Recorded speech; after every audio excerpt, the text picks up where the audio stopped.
में आनंद आयो कि नहीं। हजारों गोपियां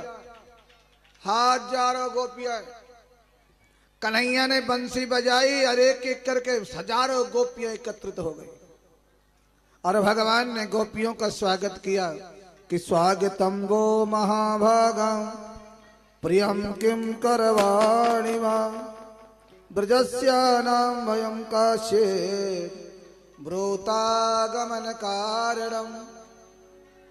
मेरे कन्हैया ने कहा गोपियों आपका स्वागत है, आप आई हो, आपका स्वागत, लेकिन ब्रूतागमन कारणम, क्या काम है तुम्हारा। गोपियों ने कोई जवाब नहीं दिया और मन में सोचने लग गई। पहले कन्हैया बंसी बजाते हैं और बंसी के माध्यम से बुलाते हैं और अब पूछ रहे हैं ब्रूतागमन कारणम, क्या कारण है आने का। रात्रि के समय नारी को बाहर नहीं जाना चाहिए, जंगल में, नितांत जंगल में रात्रि के समय पे नारी को नहीं जाना चाहिए। और इस अर्धरात्रि के समय में आपका आगमन हुआ, क्या बात है, जाइए अपने घर के लिए लौट जाइए। आपके आने का कारण क्या है, क्या बात है जो आपका आगमन हुआ। सज्जनों, गोपियों ने जब ऐसे आवाज लगाई तब गोपियां कहती प्रभु हमने अपने गोविंद के यहां, प्रीतम के यहां आए हैं, और जो भगवान के यहां आते हैं, गोविंद के यहां आते हैं, प्रीतम के यहां, वो बड़े सौभाग्यशाली होते हैं जो भगवान के यहां आते हैं। भगवान के दर्शन से, भगवान की सभा में, भगवान के यहां आने से हमारी समस्त मनोकामना पूरी होती है। गोविंद हमने आपको तो पति माना है, आपको पति रूप में, मित्र रूप में, गुरु रूप में आपको माना है। भगवान कहते हैं देवियों, पत्नी का धर्म है पति की सेवा करना और पति का धर्म है पत्नी की सेवा करना।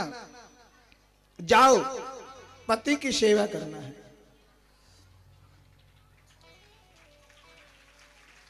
पति पत्नी में, दोनों में इतना प्रेम होना चाहिए, इतना प्यार और प्रेम हो, एक दूसरे की अटूट विश्वास। इसलिए मुझे ऐसा लगता है अपने घर जाओ। बोले नहीं प्रभु, जो आपकी दरबार में आ जाता है, जो आपकी शरण में आ जाता है, काम क्रोध लोभ मोह सब कुछ छूट जाता है। आपके दर्शन करके हम धन्य हो गए, कृतार्थ हो गए। गोविंद आप घर जाने के लिए कह रहे हो, हमारे पति भी सुंदर हैं, हमारे बच्चे सुंदर हैं, हमारा परिवार सुंदर है, लेकिन प्रभु जिस प्राणी को आपसे प्रेम ना हो, भगवान से प्रेम ना हो, तो सब कुछ सूना होता है। राज सिंहासन पर बैठे हैं, गद्दी भी प्राप्त है, लेकिन गोविंद का पालन करते हुए, प्रभु का चिंतन करते हुए, धर्म की रक्षा करते हुए, धर्म का अनुसरण करते हुए यदि हम राज सत्ता का भोग करते हैं तो भगवान हमारे पर विशेष कृपा करते हैं। महाराज, जिस कुल में रहो, जिस परिवार में रहो, भगवान को याद करो। तब गोपियों ने कहा प्रभु आप हमें जाने के लिए तो कह रहे हैं, लेकिन हमारा मन तो आपके चरणों में लगा है। भले ही हम शरीर से चले जाएं, शरीर से भले ही चले जाएं, लेकिन मन तो आपके चरणों में लगा हुआ है। शरीर से तुम कहीं भी जाओ, लेकिन मन से भगवान का ध्यान करो। गोपियां आज मन में विचार किया, मेरे कन्हैया जब छोड़ करके गोपियों के साथ में महाराज किया, गोपियों का अभिमान हो गया। सज्जनों, धन का अभिमान, बल का अभिमान, सुंदरता का अभिमान कभी जीवन में नहीं होना चाहिए। भगवान कहते हैं अभिमान मुझे बिल्कुल प्रिय नहीं है। और जो सर्वत्र भगवान को देखता है, भगवान कहते हैं वो मुझे परम प्रिय है, वो मुझे बहुत प्रिय है। तो गोपियों का अभिमान हुआ तो भगवान छोड़ करके गोपियों को चले गए, राधा रानी के साथ ले गए। क्यों? राधा रानी ने साथ लेकर कन्हैया गए, गोपियों को छोड़ दिया।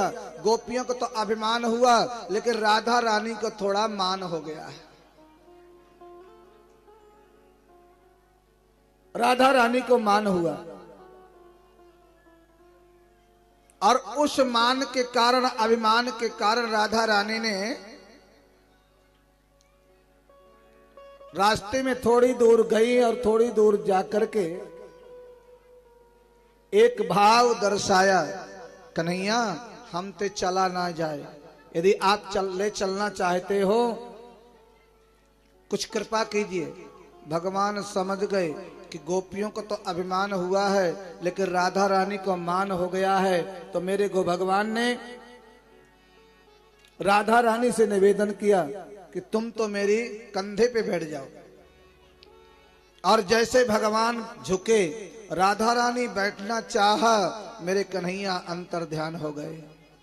और सज्जनों, यहीं से बस गोपियां विलाप कर रही हैं, राधा रानी चारों तरफ ढूंढ रही हैं, कन्हैया कहाँ हो, लाला कहाँ हो, आपके बिना हम रह नहीं सकते हैं।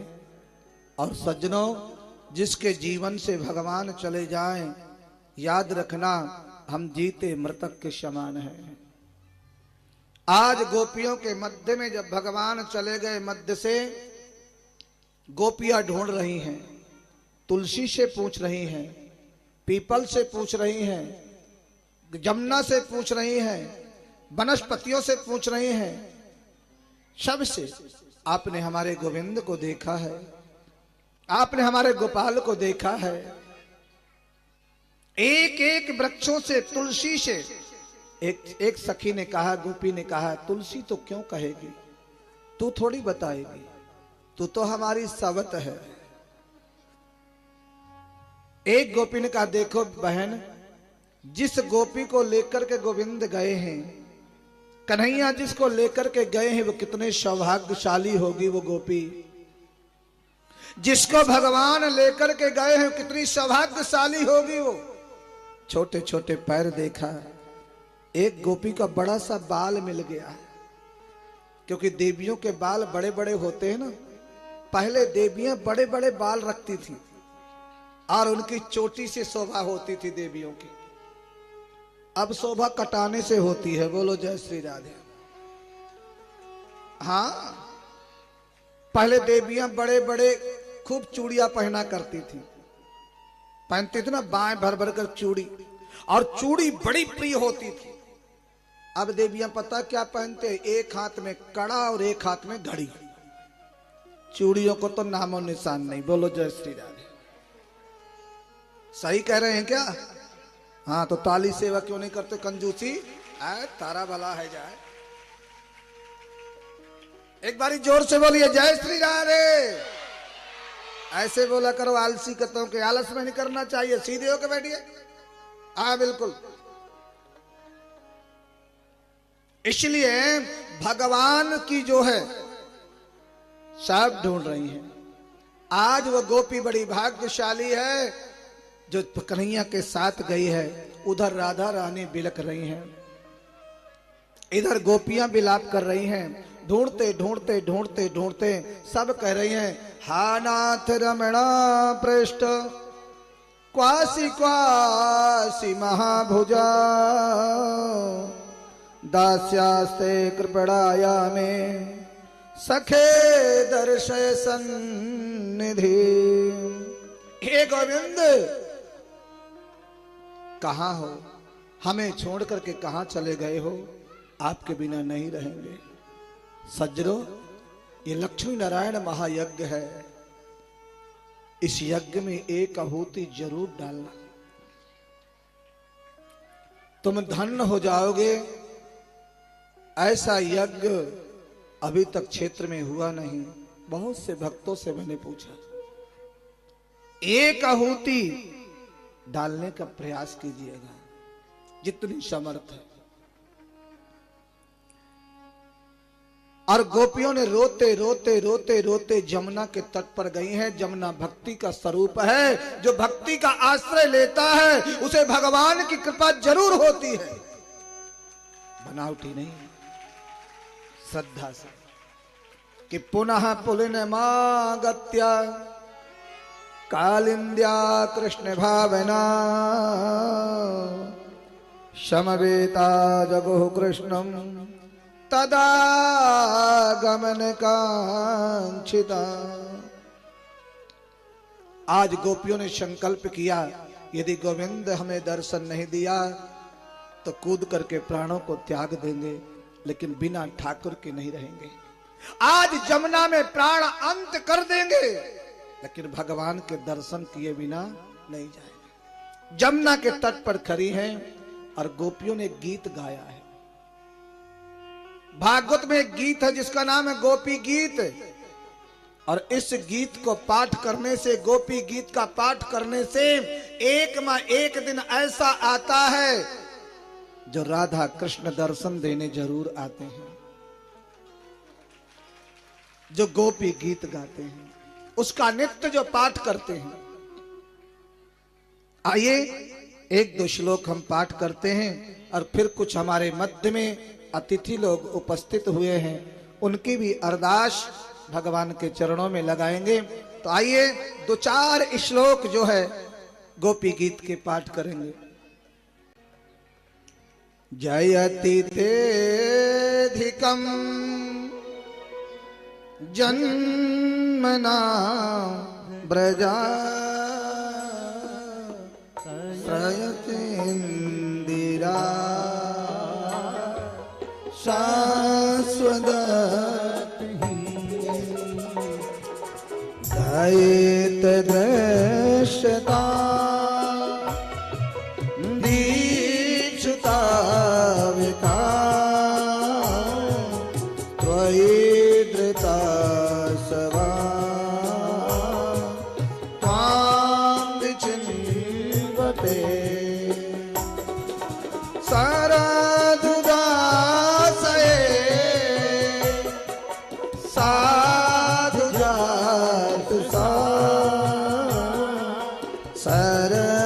जोरदा श्री मुसाफसा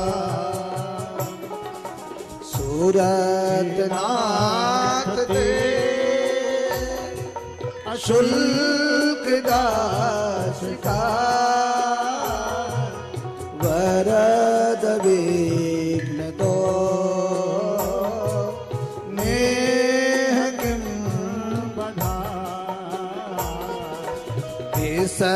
जलापया व्याल राक्षसा वर्ष मारुता वैद्युता नला रसमयात्मजा विश्वतो शब्दे वयं रक्षिता न खलु गोपिका नंदनो भवा विघ्न साधितो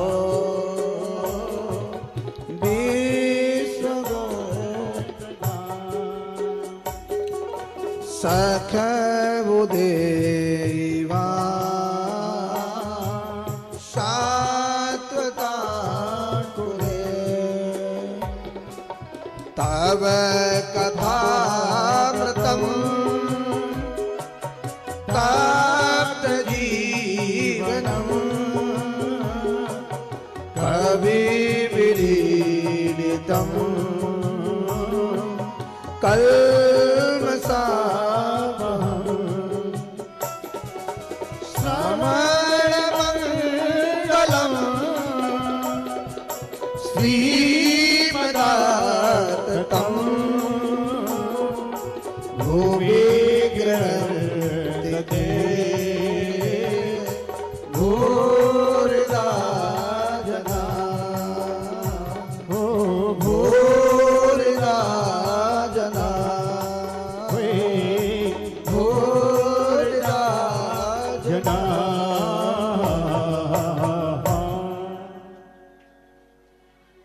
गोपियों ने जैसे गीत को गाया, आज गोपियों के नेत्रों से अश्रुधार बह रही है।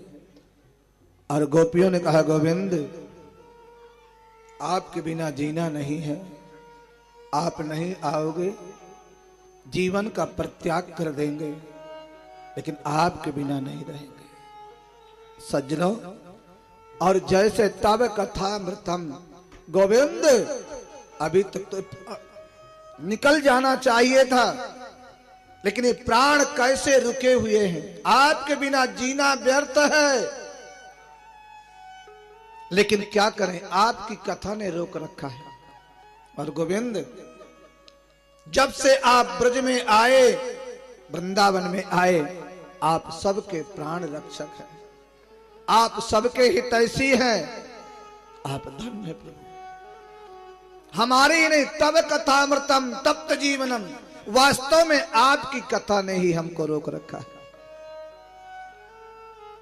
प्राण निकले नहीं देते। हे गोविंद, इसलिए यदि आप प्रकट नहीं हुए, आज प्राणों को त्याग देंगे, यमुना में कूद करके अंत कर देंगे, ऐसा मन में विचार कर ही रहे थे। और जैसे गोपियों ने यमुना में कूदना चाहा, उसी क्षण जो है गोपियों के मध्य में मेरे गोविंद ऐसे प्रकट हो गए जैसे तारों के मध्य में चंद्रमा प्रकट होता है। बोलिए बाल कृष्ण लाल की, रासेश्वर भगवान की, रास बिहारी भगवान की। मध्य में प्रकट हुए और गोपियों के साथ में मेरे कन्हैया ने महारास किया। और इसी महारास में सूरज भी नाच रहे हैं, चंद्रमा भी नाच रहे हैं, दो दो गोपी हैं, बिच बिच माधव हैं। इतना सुंदर रास किया मेरे प्रभु ने।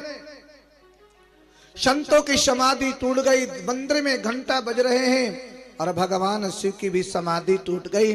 भगवान भोलेनाथ शिव गोपी बन करके आए और गोपी बन करके आकर के महाराज में दर्शन किया भगवान ने। तभी से भगवान शिव का नाम पड़ गया गोपेश्वर। बोलिए गोपेश्वर महादेव की। वृंदावन जाना तो गोपेश्वर महादेव के दर्शन करना। आज भी भगवान शंकर गोपी बन करके बैठे हैं। महाराज चला, 1 महीना तक रात्रि रही, सूरज नहीं निकला। उसे महारात्रि के नाम से, शरद पूर्णिमा के नाम से जाना जाता है, जो भगवान ने महाराज किया। सज्जनों, महाराज चलता हुआ सारे ब्रज को आनंदित करते हुए, आज कन्हैया और मैया का इतना प्रेम, इतना प्रेम, इतना प्रेम, एक क्षण भी मैया लाला को अपने नेत्रों से दूर नहीं जाने दे रही। आज कंस ने अनेक प्रकार के दैत्य भेजे, अगासुर, बकासुर, धेनुकासुर, शकटासुर, तमाम दैत्यों को भेजा। मेरे कन्हैया ने सबको समाप्त कर दिया। आज अक्रूर को जो है वृंदावन के लिए कंस ने आकर के कहा, एक बारी तुम जो है वृंदावन जाओ और वहां जाकर के कि गक्षनंद ब्रजम तत्र सुतावानक दुंधवे, एक बारी वृंदावन जाओ, कृष्ण बलराम को लेकर के आओ।